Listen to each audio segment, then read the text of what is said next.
అన్న నమస్తే.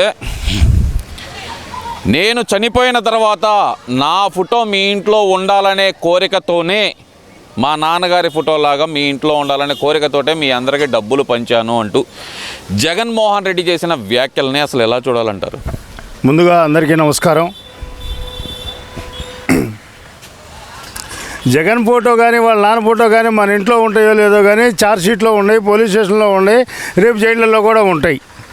ఖచ్చితంగా వాళ్ళు చేసిన దగాకి, దుర్మార్గానికి, రాష్ట్రాన్ని పరిపాలన పేరుతోటి దోచుకున్న వైఖరికి, వాళ్ళ అవినీతికి, అరాచకత్వానికి మొత్తానికి పరాకాష్ఠగా మారిన సందర్భంగా వాళ్ళ ఫోటోలు ఖచ్చితంగా ఛార్జ్షీట్లలో, పోలీస్ ఫైళ్ళల్లో, పోలీస్ స్టేషన్లలో, ఇకపోతే జైళ్ళల్లో కూడా ఉంటాయని గట్టిగా నమ్మి మేము ఈ సందర్భంగా చెబుతున్నాం. ఇకపోతే ఈయన డీబీటీలో డైరెక్ట్ బెనిఫిట్ ఏమేశాడు? తులమో ఫలమో ఏది 4 మరమరాలేమో జనాలకి పెట్టి బెల్లం గడ్డలు మొత్తం అయిన వాళ్ళకి పెట్టుకున్నాడు కదా. ఆయన తిన్నాడు కదా వేలాది వేల కోట్లు. ఏ ఒక్క విషయం తీసుకున్నా కూడా 1000 కోట్లు తక్కువ లేవు. మేము రోజు మొత్తం పనిచేసినా 1000 రూపాయలు మించి రావు. ఈయన మాత్రం పరిపాలన చేస్తే ఏది పట్టుకున్నా 1000 కోట్లు లోపు ఉండవు.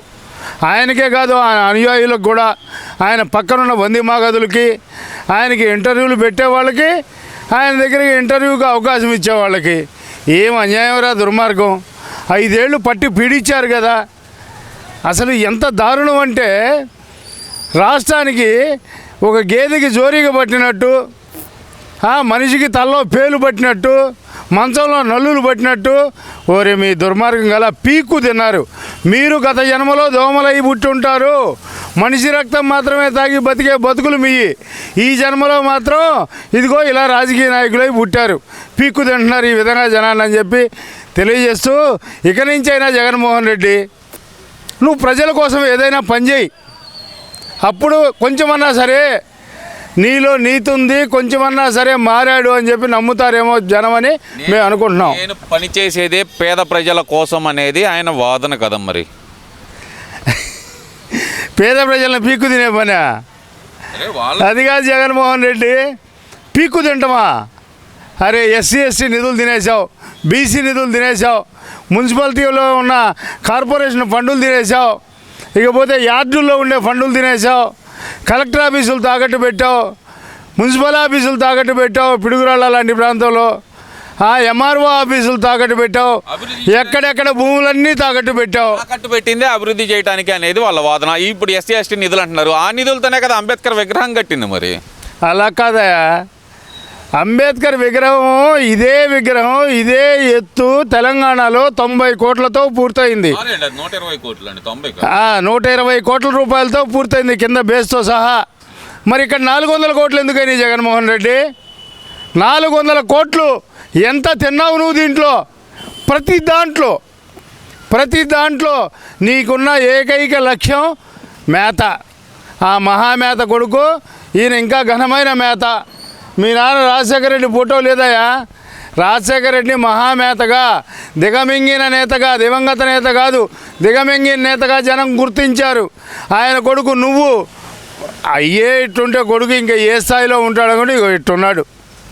ఇదయ్యా, ఇది నువ్వు సాధించిన గంత అని చెప్తున్నాను. జూన్ 4వ తారీఖు రాష్ట్ర వ్యాప్తంగా వెన్నుపోటు దినం అంటూ జగన్మోహన్ రెడ్డి ఒక యాత్రలు చేయాలని చెప్పి వాళ్ళ ఇన్ఛార్జీలకు అయితే ఆదేశాలు అయితే జారీ చేశారు. నిజంగానే జూన్ 4 వెన్నుపోటు దినం అనుకోవాలంటారా? వెన్నుపోటు దినం అంటే ప్రజలు జగన్కు పొడిచారా, లేదంటే ప్రజలకి చంద్రబాబు నాయుడు గారు వెన్నుపోటు పొడిచారు అనుకోవాలంటారు? ఇక్కడ ఖచ్చితంగా చెప్తాం. ఎందుకంటే జగన్మోహన్ రెడ్డి గడిచిన 5 ఏళ్ళు జనాన్ని వెన్నుపోటు పొడిచాడు, మోసం చేశాడు. నా అక్కలు, నా ఎస్సీలు, నా బీసీలు, నా ఇవన్నీ చెప్పాడు, ముచ్చట్లన్నీ చెప్పి ప్రజల్ని వెన్నుపోటు చేశాడు. అందుకని జనం ఒక్క పోటు ఎదురుపోటు పొడిచారు. ఇక మళ్ళీ లేవకుండా 11 సీట్లు కూర్చోబెట్టారు. 151కి మధ్యలో 5ని క్రేన్ వేసి పైకి లేపేశారు. 5ని ఇక 11 మిగిలినాయి. ఇకపోతే వెన్నుపోటు అంటే అర్థం చెప్తాను జగన్మోహన్ రెడ్డి. నువ్వు చెల్లెలకు పొడిచావే వెన్నుపోటు, అది వెన్నుపోటు అంటే. ఆస్తులు పంచకుండా తల్లిని దూరం పెట్టి తల్లికి కూడా 2 టైర్లు పేల్చావే బెంజి కార్కి, దాన్ని వెన్నుపోటు అంటారు జగన్మోహన్ రెడ్డి. బాబాయిని గొడ్డలతో నరికిచ్చావే, దాన్ని వెన్నుపోటు అంటారు జగన్మోహన్ రెడ్డి. నువ్వు కోడికత్తి సీనికి బెయిల్ రాకుండా 5 ఏళ్ళు సాక్ష్యానికి వెళ్ళలేదు చూడు, డ్రామా ఆడిచ్చి దాన్ని వెన్నుపోటు అంటారు జగన్మోహన్ రెడ్డి. ఇకపోతే నువ్వు 5 ఏళ్ళు ప్రజలకు పొడిచావే, అది వెన్నుపోటు అంటారు జగన్మోహన్ రెడ్డి. నీవు జీవితంలో నీవు లిక్కర్ స్కామ్లో సంపాదించిన డబ్బులు కనీసం పంచకుండా విజయసాయిరెడ్డిని వెనక్కి దూరంగా పెట్టావే, దాన్ని విజయసాయిరెడ్డికి పొడిచిన వెన్నుపోటు అంటారు జగన్మోహన్ రెడ్డి. నీ దగ్గర నుంచి ఎమ్మెల్యేలుగా ఎంపీలుగా ఎలగబెట్టి ఎన్నో వందల వేల కోట్లు సంపాదించి నువ్వు అధికారం పోగానే నిన్ను వదిలేసి వెళ్ళిపోయారే, వాళ్ళది వెన్నుపోటు జగన్మోహన్ రెడ్డి. ఇతర పార్టీలో చేరుతున్నారు కదా అందరూ. ఇక వెన్నుపోట్ల గురించి మాట్లాడితే నువ్వు మాట్లాడాలా సిగ్గుమాలినడివి. ఎందుకంటే కొంచెం సిగ్గున్నా కూడా నువ్వు ఇటువంటి కార్యక్రమాలు తీసుకోవు. ఇప్పటికే తెలుగుదేశం పార్టీ అన్నా క్యాంటీన్లు పెట్టి ముందు అన్నార్థులందరికీ కూడా ఆకలి తీరుస్తుంది. అదేవిధంగా గ్యాస్కి 1000 రూపాయలు సిలిండర్కి డబ్బులు వేసి 3 సిలిండర్లు డబ్బులు వేసింది. అలాగే ముసలోళ్ళకి పింఛన్లు ఇచ్చే క్రమంలో 3000 కాదు నేను 4000 ఇస్తానని అన్నమాట నిలబెట్టుకొని బ్యాలెన్స్ 3 నెలల ముందు చెప్పాను కాబట్టి ఆ 3000 ఈ 4000 7,000 రూపాయలు మొదటి రోజు వేసాడే చంద్రబాబు నాయుడు గారు. అది దానికి చూసి జనము సంభ్రమాశ్చర్యాలు పడుతున్నారు. అదేవిధంగా రాష్ట్రానికి లక్షల కోట్లు పెట్టుబడి తెచ్చి రాష్ట్రం మొత్తం కూడా ముందు 1000 కోట్లు సుమారుగా ఖర్చు పెట్టి మొత్తం రాష్ట్రం మొత్తం కూడా రోడ్లు పరిచాడే, దాన్ని అభివృద్ధి అంటారు జగన్మోహన్ రెడ్డి. ఇకపోతే ఇక రాష్ట్రానికి అమరావతిని నిర్మాణం చేపట్టాడే 1000 కోట్లు తీసుకొచ్చి, అది అభివృద్ధి అంటారు జగన్మోహన్ రెడ్డి. పోలవరాన్ని ట్రాక్లో పెట్టాడే, అది అభివృద్ధి అంటారు జగన్మోహన్ రెడ్డి. అలాగే వైజాగ్ స్టీల్ ప్లాంట్ని 11,000 కోట్లు తీసుకొచ్చి దాన్ని అభివృద్ధి చేస్తున్నాడే, దాన్ని అభివృద్ధి అంటారు జగన్మోహన్ రెడ్డి. ఇకపోతే రైల్వే జోన్ తీసుకొచ్చి ముందు అక్కడ నిర్మాణం జరుగుతుంది చూడు, ఎంతమందికి ఉద్యోగాలు వస్తాయి. అదేవిధంగా ఈరోజు టీచర్లకి మొత్తానికి కూడా బీఎస్సీ 16,947 ఉద్యోగాలకి ఇంటర్వ్యూలకు పిలిచాడే, దాన్ని అభివృద్ధి అంటారు జగన్మోహన్ రెడ్డి. వెన్నుపోటు అంటే నీతికి నిజాయితీకి ఒక్క మాట చెబుతున్నాను నారా చంద్రబాబు నాయుడు గురించి. ఈ భారతదేశం ముగ్గురిని కంది గొప్ప వాళ్ళని, గౌతమ బుద్ధుడిని, బిఆర్ అంబేద్కర్ని, 3 చంద్రబాబు నాయుడిని. గౌతమ బుద్ధుడి ఆలోచన, అంబేద్కర్ గారి ఆలోచన, ఆ దయా జాలి కలిగి ఉన్న ఏకైక వ్యక్తి నారా చంద్రబాబు నాయుడు అనడానికి, మేము అతని అభిమానులు అని చెప్పుకోవడానికి, ఆ పార్టీ కార్యకర్తలు అని చెప్పుకోవడానికి మేము గర్వపడుతున్నాం అని చెప్పి ఈ సందర్భంగా తెలియజేస్తున్నా. సరే, తల్లులకి ఇచ్చిన వాగ్దానం ప్రకారం 15,000 ఇవ్వటం లేదు, ఉచిత బస్సు లేదు. ఉచిత బస్సు మా అక్క చెల్లెళ్ళందరూ కడప నుంచి వైజాగ్ వెళ్ళి రావాలనుకుంటున్నారు. ఉదయం కడప నుంచి బయలుదేరి సాయంత్రానికి వైజాగ్ వెళ్ళి రావాలనుకుంటున్నారు.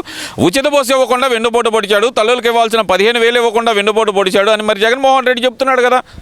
చెప్తాడు నీలాగా సంక్రాంతి పండగకి డబ్బులు వేసి పండగకి వాళ్ళు ఇళ్ళు కొనుక్కుంటుంటే అవి ఇవి సరుకులు కొనుక్కుంటే దాంట్లో 80 రూపాయలు మళ్ళీ వెనక్కి లాక్కునే దుర్మార్గ పద్ధతిలో జగన్మోహన్ రెడ్డి చంద్రబాబు నాయుడు గారు వేయరు. చంద్రబాబు నాయుడు గారు జూన్ 12వ తారీఖు నాడు స్కూళ్ళు తెరుస్తున్నారు, అదే రోజు వేస్తాడు. అది నీతి అంటే అది చదువుకు మాత్రమే ఉపయోగపడాలి. నీ యొక్క పాలనలో విద్యాశాఖ ఎంత నిర్వీర్యం అయిపోయింది, ఎడ్యుకేషన్ పర్సంటేజ్ ఎంత తగ్గిపోయింది. 54% మాత్రమే పాస్ అయ్యి 46% తప్పారు అంటే ఎన్ని డ్రాబ్యాక్లు ఉన్నాయి, ఎందుకు అలా జరిగిందో నువ్వే ఆలోచించు జగన్మోహన్ రెడ్డి. ప్రజలైతే గుర్తించారు, ప్రజలు గమనించారు. ఈరోజు విద్యాశాఖ ఎవరి చేతుల్లో ఉంది తెలుసు కదా. ఒక సర్దార్ వల్లభాయ్ పటేల్, ఒక భగత్ సింగ్, ఒక సుభాష్ చంద్రబోస్ కలిస్తే ముగ్గురిని కలిసి మిక్సీలో వేస్తే వస్తారు ఒకళ్ళు. అటువంటి వాడు నారా లోకేష్ బాబు విద్యాశాఖను మొత్తాన్ని కూడా కింద నుంచి పైదాకా ప్రక్షాళన చేశాడు. ఇక చూడు ప్రజలకు ఉద్యోగాలు కానీ ఎడ్యుకేషన్ పర్సంటేజ్ కానీ ఆంధ్రప్రదేశ్ ఎలా ఉంటుందో రేపు విద్యా సంవత్సరంలో మీరు ఆంధ్రప్రదేశ్ ఉండే దేశవ్యాప్తంగా ఆంధ్రప్రదేశ్ ఉండే స్థానాన్ని బట్టి తెలిసిద్దని చెప్పి ఈ సందర్భంగా తెలియజేస్తున్నాను. Thank you.